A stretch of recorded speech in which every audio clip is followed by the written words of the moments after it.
estoy de acuerdo con Alejo cuando dice que nos movemos en un momento jovesiano, eso sin lugar a dudas, ¿no? Antes era un estado más kantiano, más estable, pero era una estabilidad que, a mi juicio, era muy negativa para el mundo. Ahora mismo nos movemos no sobre certezas, sino sobre incertidumbres, pero incertidumbres que llaman a la esperanza. Como bien decía Antonio, a ver, Trump no ha sorprendido con su actitud, con su comportamiento. Él llevaba ya meses en campaña diciendo lo que iba a hacer. ¿Y qué hizo Europa? No hizo absolutamente nada, cronificar una guerra. Es decir, lo que veíamos es que aquí estaba en un punto muerto y esto no tenía visos de acabar.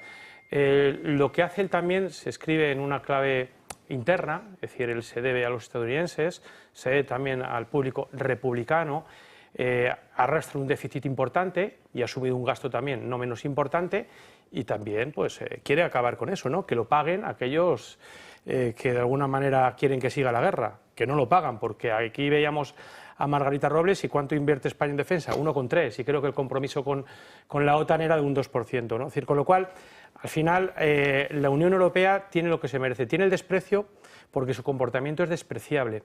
Por otra parte, Trump lo que se ha ganado es se ha anticipado una vez más y se ha ganado ser un interlocutor preferente, y él elige con quién habla. En este caso ha elegido a Putin, después de meses de política de Biden en la que tenía marginado totalmente a Putin. Él ha cogido el toro por los cuernos y ya ha tenido una conversación por telefónica con él de 1 hora y media, y además lo ha dicho con pelos y señales, ¿no? Es decir, es un cambio importante. Es decir, yo diría que Antonio, sí, para mí es un cambio de paradigma en todos los sentidos. Y después, según venía aquí, estaba escuchando que Putin, él sugiere que Putin debe entrar de nuevo en el G7. Me parece muy fuerte. Muchos verán que es un premio a aquel que ha invadido por la fuerza un territorio, pero es que no ha encontrado ninguna oposición y, insisto, hay que poner fin a esto también, ¿no? Europa es que es la nada. Es que yo voy a defender a Europa, mira tú por dónde va, más que nada por animar un poco el asunto, ¿no? Porque todo el mundo le está echando la culpa de esto a los europeos. Vamos a ver. Europa entera pierde la Segunda Guerra Mundial, toda ella. La Francia, como siempre, finge que la ha ganado, pero la pierde también. El resultado de la Segunda Guerra Mundial es que dos enormes potencias se reparten el mundo y machacan a Europa a conciencia. ¡Ya está! Y el plan inicial de los Estados Unidos, que era partir Francia en dos, quiero recordar. Y el plan Morgenthau y demás. Bretton Woods. ¿Perdón? Bretton Woods. Bueno, y a partir de ese momento, Europa, lo que se le dice por un lado y por el otro, es o la delación, mundo soviético, o el dinero, mundo americano, y en todo caso, emasculaos. Capao, que es lo que quiere decir. Y bueno, y nosotros construimos un mundo bastante vivible durante 30, 40 años, ciertamente amparados por la potencia militar de alguien que no nos dejaba tener la nuestra. Cosa muy importante. Yo recuerdo que hace 20 años, 25, quienes decíamos que estaría bien tener un ejército europeo para no depender de los americanos, nos llamaban prorrusos. Y hoy tiene usted a todos los proguerra de Ucrania diciendo que hace falta un ejército europeo para no depender de los americanos, los mismos, ¿no?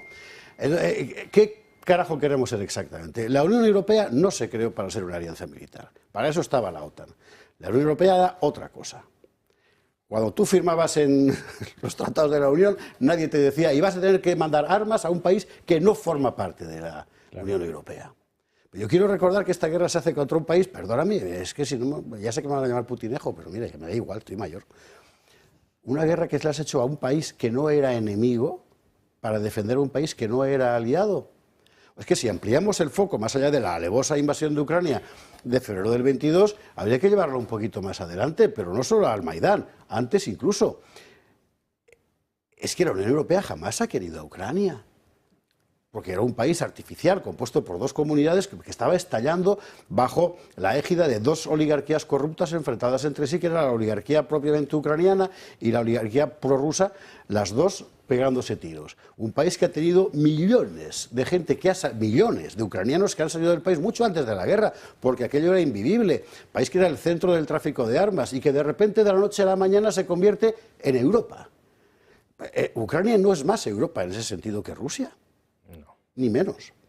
Entonces, yo lo que veo es que se está dotando a todo este conflicto de una fraseología que no se corresponde con la realidad y que por el medio lo que queda es una organización de cooperación económica y política, que es la Unión Europea, que de repente se convierte en una asociación militar que pone al frente de su política exterior y de seguridad común a una rusófoba furibunda. Yo la entiendo, si yo viviera allí también sería rusófobo, ¿verdad? Que quiere partir Rusia en trocitos, a Rusia, por Dios, que es un país con armas nucleares y que está jugando a ser lo que no es. Me parece que sería bueno volver un poco a la sensatez en general. Pero estamos diciendo lo mismo, porque... Sí, ya, pero yo quería decirlo porque si no hay debate ni nada. Tú has venido a diferenciar Europa de la Unión Europea. Es decir, el pueblo de Europa, con identidad propia, respecto a una oligarquía que está manejando de una manera lo más oligárquica que se puede ser a todo un continente. Es decir, y a mí no me puede representar, por lo menos no me representa una Unión Europea que no considero democrática.